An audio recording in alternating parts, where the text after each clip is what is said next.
Welcome to The Explainer. Today we're looking at architecting academic depth, the Rhythmic Framework. If you've ever felt like you're just constantly battling your own schedule to get some quality studying done, well, you're absolutely in the right place. Okay, let's dive into this. Have you ever noticed that just sitting at your desk trying to force yourself to open a textbook is somehow way more exhausting than actually doing the reading? It's wild, right? But honestly, it's a completely universal pain point.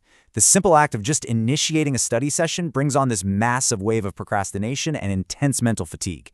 You're sitting there negotiating with yourself about when to begin, what to study first, or whether, organizing your sock drawer is suddenly top priority. And that internal negotiation, it's incredibly draining. It's the exact reason why just getting started feels like the absolute hardest part of the whole shebang. Well, that friction you're feeling actually has a name. It's called decision overhead. Literally, it's the mental exhaustion that comes purely from deciding when to study. See, the actual work, the reading, the problem-solving, writing the essay, that isn't what's burning you out. It's the fact that deciding to work is often way harder than the work itself. Think about it. When your schedule is totally open and unstructured, every single study session requires a brand new choice. And here's the kicker. Making choices eats up cognitive energy. So by the time you finally decide to sit down and focus, your brain is already fried from the sheer effort of making the decision to do it. Let's move to and see how this builds. To eliminate this exhausting decision overhead, we really need a high-level scheduling strategy. Now, Cal Newport offers a framework built around 4 primary depth philosophies. Think of it like a menu of options for scheduling intense academic periods. We've got the monastic approach, the bimodal approach, the rhythmic approach, and the journalistic approach. Each one offers a different way to structure your time based on your lifestyle, spanning all the way from total, complete isolation on one end to highly opportunistic time management on the other.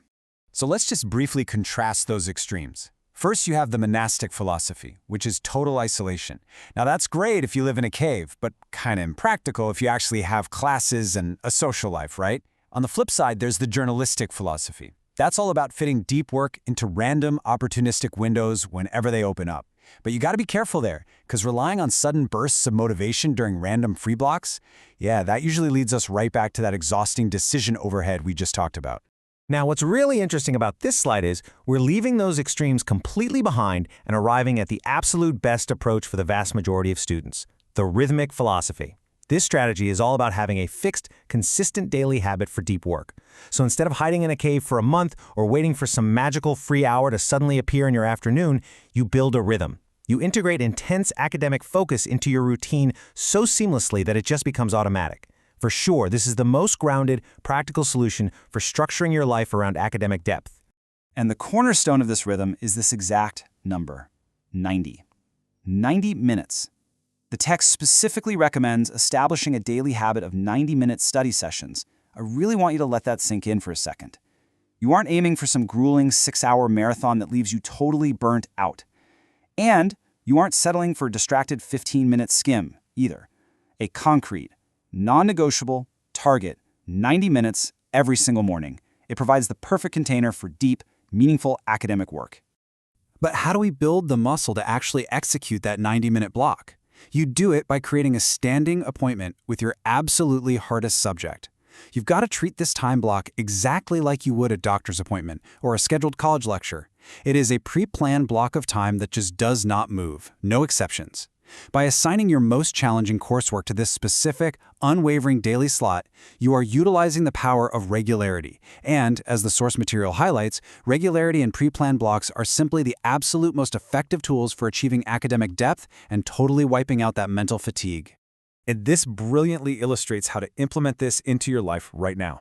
It's a simple 3-step blueprint. Step 1. Consciously choose the rhythmic philosophy as your high-level strategy. Just accept that a fixed daily habit is the way forward. Step 2. Identify your hardest subject. The one that requires the absolute most intense academic focus. And finally, Step 3. Block a 90-minute standing appointment on your calendar for that exact subject. If you do this, you systematically remove the friction from your day. So the crucial point is, it all boils down to this core thesis.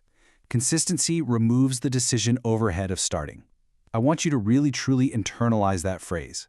When you know exactly what you're doing, exactly when you're doing it, and exactly how long you're doing it for, there's literally no choice left to make. The exhausting internal debate just vanishes. Your energy is no longer wasted on the friction of beginning. Instead, 100% of your cognitive power is preserved for the actual learning.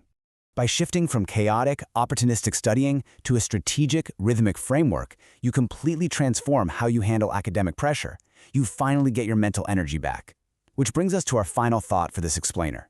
Look at your syllabus, look at the week ahead. So, what subject will you conquer with your first 90-minute standing appointment tomorrow morning?